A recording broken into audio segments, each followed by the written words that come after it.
Ready start. लोक जनजीवन में एक प्रचलित कथन है, जीवन ही यात्रा है। यानी मनुष्य के जीवन का संपूर्ण सार यात्रा में अंतर्निहित है।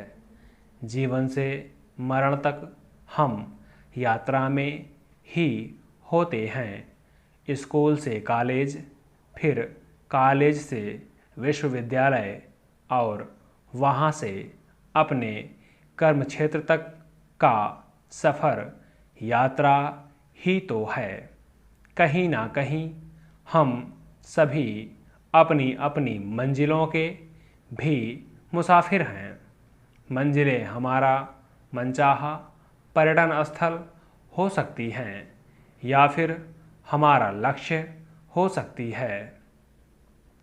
दरअसल यात्रा या घुमक्कड़ी हमारी जीवंतता का भी प्रतीक है। मुख्यतया यात्रा आध्यात्मिक और भौतिक दो रूपों में वर्गीकृत है।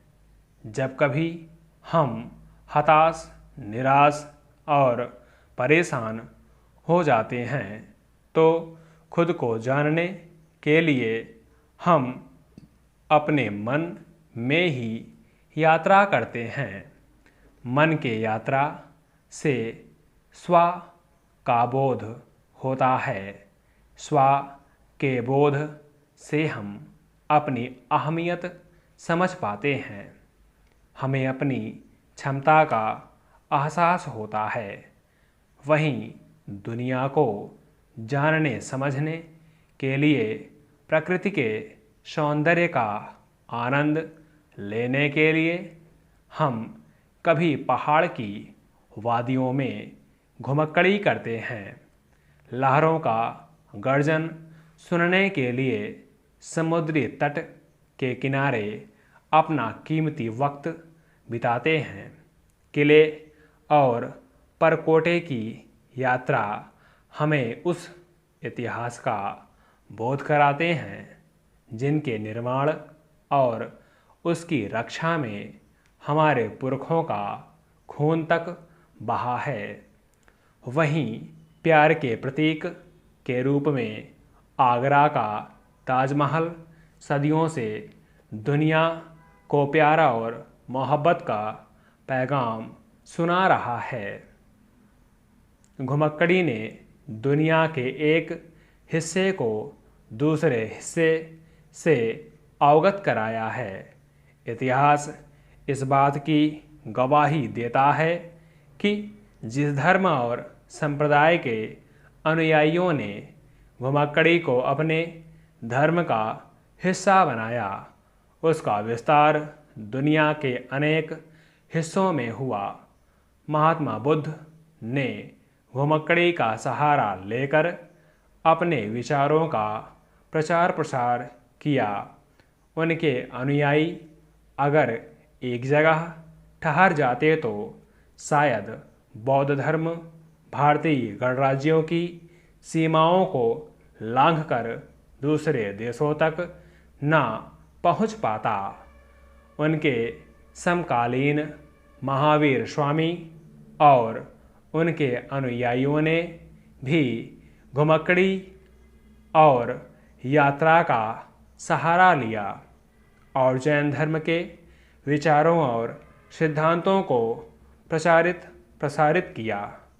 मोहनदास करमचंद गांधी को महात्मा गांधी बनाने में भी उनकी यात्रा का अहम योगदान है। स्वतंत्रता आंदोलन को शुरू करने से पहले महात्मा गांधी ने घुमक्कड़ी का सहारा लेकर उस जमीन को तैयार करने का निश्चय किया जिस पर स्वतंत्रता आंदोलन के फूल खिल सके। हम यह सोचते हैं कि यात्रा हमेशा सुखद और आनंद से परिपूर्ण होती है, पर यह पूरा सच नहीं है। चंगेज़ खां और सिकंदर ने भी पूरी दुनिया की यात्रा की, पर क्या सिकंदर और चंगेज़ खां की यात्रा ने दुनिया को शांति का पैगाम दिया? इसका जवाब होगा बिल्कुल नहीं। चंगेज़ खां और सिकंदर की यात्राओं ने खून की नदियों का निर्माण किया। ये दोनों ऐसे घुमक्कड़ थे जिन्होंने भय और दहशत से यात्रियों के प्रति लोगों के मानसिकता को बदलकर रख दिया। दूसरी ओर ह्वेनसांग और इसिंग जैसे यात्रियों ने दूर देशों की यात्रा इसलिए की ताकि वे दूसरे देशों के लोगों का विचार व्यवहार औप उनकी संस्कृति और सभ्यता को आत्मसात कर सकें। दुनिया को जानने और समझने की जिज्ञासा ने ह्वेनसांग को यात्रियों का राजकुमार बना दिया।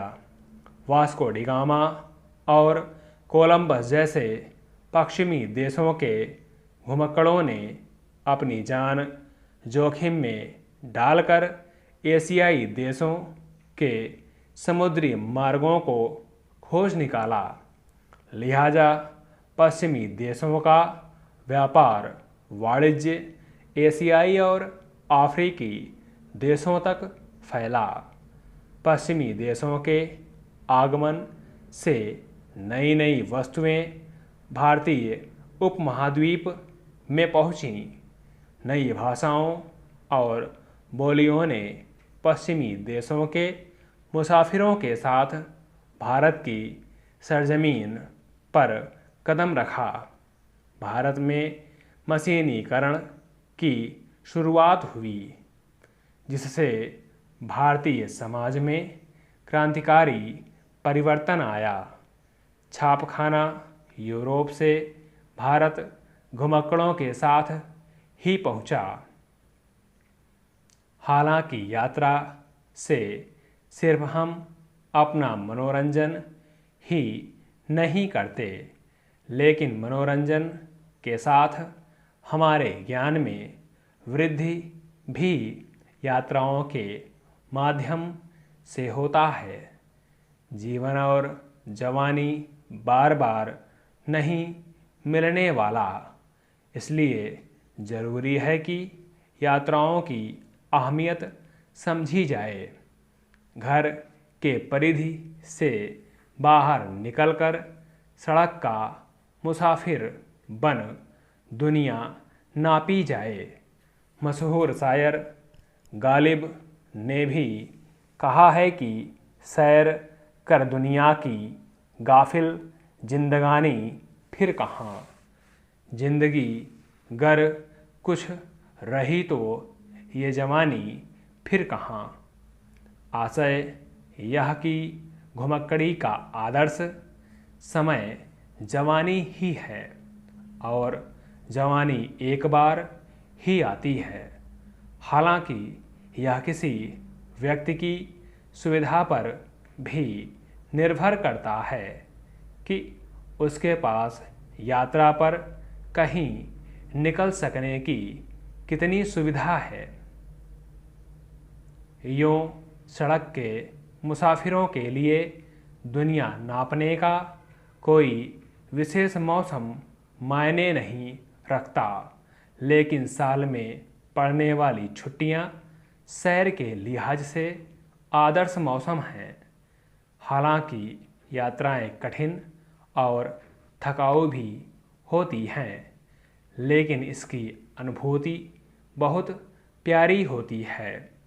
मन आनंद से भरा रहे तो अवसाद हमें स्पर्श तक नहीं कर सकेगा। इसके लिए आवश्यक है कि तकनीक की आभासी दुनिया से निकलकर घुमक्कड़ बनकर दुनिया देखा जाए। स्टॉप।